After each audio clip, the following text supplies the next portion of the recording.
presented by Methleywood Music.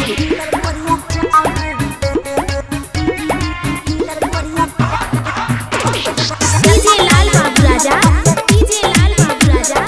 अभी आप सुन रहे हैं ईसा यादव की आवाज। देही खपारी के मारले पकड़ गे,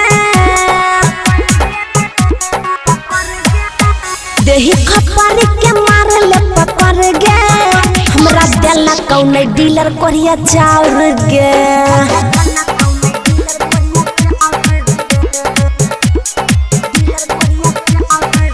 सबे बेचला कोई राशन पर तर गे। हमरा देला कोई डीलर कोरिया चाउर गे। Mix by Guddu गुडेस।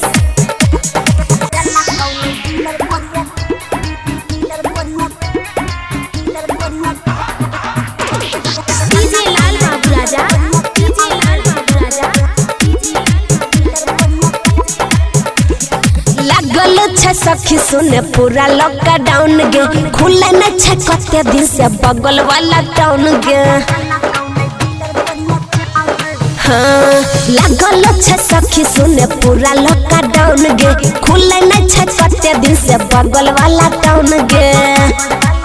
सबके मिले नहीं खाना पेट भर गे। सबके मिले नहीं खाना पेट भर गे। हमरा देला कौन डीलर कोरिया चाउर गे। Mix by Guddu गुडेस।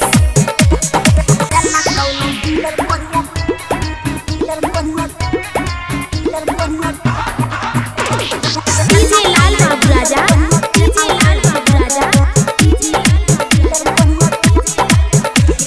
बेची बेची राशन डीलर ठोकै छहो पाका। राइटर जीतू सा कहै छहो काका। बेची बेची राशन डीलर ठोकै छहो पाका। लाल बाबू राजा सा कहै छहो काका। सब जनता के लै छौ हक मार गे। सब जनता के लै छौ हक मार गे। सखी देला कौन डीलर कोरिया चाउर गे।